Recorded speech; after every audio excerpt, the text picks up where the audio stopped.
All right, welcome back to the hangar. So it's been a while. I don't even remember where I left off. I'm probably working on the Minion Jet. Sorry, I can't find my stand for my GoPro here, but the repairs I did on the Minion Jet seem to be holding. That's a plus. I will check that before I go to Georgia. I haven't got anything out of the trailer because I took this entire past week, after the event, just kind of recovering, and didn't even come in the shop. Everything's still in the truck. Truck's still hooked to the trailer. I just worked and kind of recovered all this week. And I got in the shop yesterday, did a lot of cleaning up, organizing, moving things around to get ready to start back on the real plane. Back to the event. So the Minion Jet flew. The nose door issue that I have is still an issue. I think I really need to get a camera on it to kind of see what's going on, but I think it's just flexing the hinge and it's pulling open. Even with a servo holding it over center and magnets, it still opens up. And it seems to be a speed-related thing. When I do get it out and get ready for Georgia, I'm probably going to put another hinge on the door, but further down, and go down as far as I can to give it leverage without hitting the gear. The issue is the gear. So you can't go, because right now the control arm for the door is on the hinge. So that's kind of the worst place for it. But there's really no other way to do it. I can go halfway down the arm or the door and put the arm without it hitting the gear when it's up. But we'll see. I'll have to work on that. But I'll figure it out. I think it's just flexing and coming open with pressure or being pulled. And then if I can't do the arm, I'm just going to go ahead and cut a hole in it and do like I mentioned before, like a flow through, which should take care of it if it is an issue with it being pulled open from airflow and pressures and all that junk. Everything else flew great. The A7 flew great. I noticed I got a little wiggle on the wheel again with the brakes. So I think that set screw, because there's just one set screw holding the gear on that shaft in position. So I'm really gonna have to, I don't think there's a flat spot, so I'm gonna take a look at that, but it was still fine. I flew it a few times. The BVM Ace F15 flies great. That's a no-brainer. Those BVM, they do a lot to their models to make them fly really well. So it's good flying. What else was there? The Diamondback, there ain't much to say about the Diamondback. It flies great. It's slow, it's fast, it looks good. My ability to fly it like it needs to be flown is not there because I don't fly that much anymore. So my flying skills are pretty poor right now. Back when I was flying all the time, I could do some crazy woo-ha, gee-whiz stuff with them. But that's not what it's about. The event is the biggest event in the world. We had over 200 registered pilots this year. Despite the drama with somebody else trying to make another event during the same time as this one. Just a bunch of childish shit, really. But the best event in the world, Jets over Kentucky. I will say it was the hottest event that I can remember, and probably the most I have sweat at it. Even when I was in the military, I don't think I ever sweat that much. It was bad. Because it seems like the South this year is nothing but rain.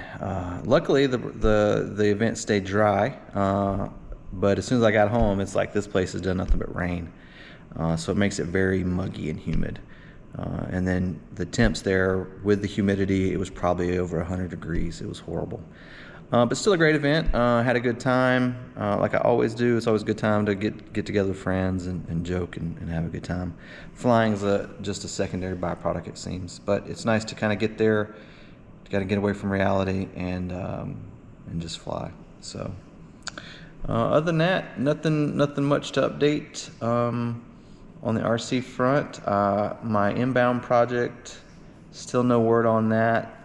But that's probably going to be a fall, winter project anyways, even if I start on it, because the cost of motors right now is just ridiculous. I'm thinking about switching brands just because the current brand I fly they're just charging too much with tariffs and shit. So, and I don't want to spend any money on that. I want to spend it on the plane, the real plane. So, speaking of real plane, I am at the point where let's see, I deburred all the holes and any unfinished edges. I did all that. Now it's time to dimple the skins and basically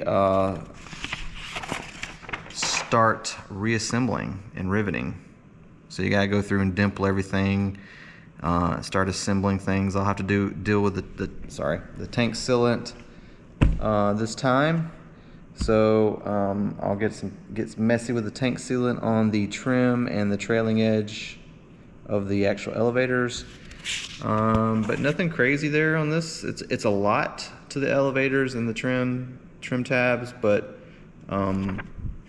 it's not hard, and it should go fairly quick once I start going. I did go get the rudder that I was going to get from Mr. Vic, but I also ordered the parts to build a new rudder, because I'm kind of leaning against doing a trim tab on the rudder like I was originally going to do.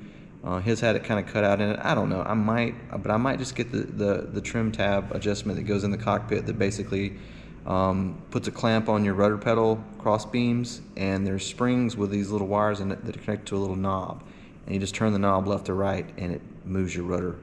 It pulls on those springs that and hence pull on your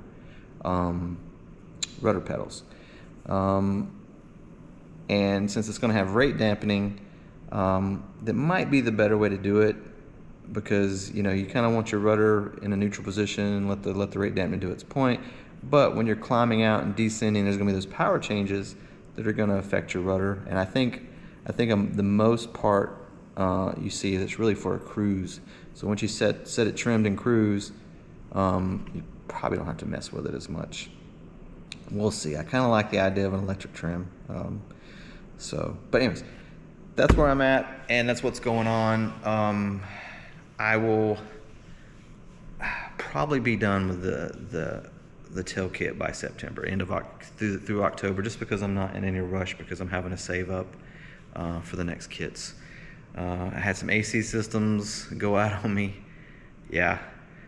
Came home to a hot shop. Had to put like 6 pounds of refrigerant in my mini split because it was low. So I probably have a leak. In worst case, I may have to replace some refrigerant lines based on something I was told. So yeah, typical luck, right? And everything else is expensive right now. Fuck, we need some stability in the world, I tell you. But this is my zen, so I'm trying to keep my sanity, which is why I need to get back building on the plane. So it's a long-winded. I don't even know how long this is. Let me click the screen here. I don't know. I can't get it to come on, but just a little update. I'll do some more of the plane, and I still need to get to the music side of this. So you guys take it easy. Sorry for the long-winded video. Not much going on. If you want to know about any of the models I have and kind of how they fly, if they'd be a good project for you, let me know. I don't hold back. I'll give you. That was the whole point of my channel when I first started, was the good, the bad, and the ugly, which is why a lot of the vendors hate me and some of them won't sell to me anymore. But I'm like, dude, you're screwing over people. You're screwing over Americans and then anybody else in the world that buys from you too. So I'm not about that. So I'll give you the full story if you want it. But anyways, you guys have a good one. Take it easy. Keep your heads up. And don't forget to subscribe. Give me a thumbs up, thumbs down. I don't get paid for this. It'd be nice. I could actually afford stuff if I did, but I don't. So you guys take it easy. Cheers.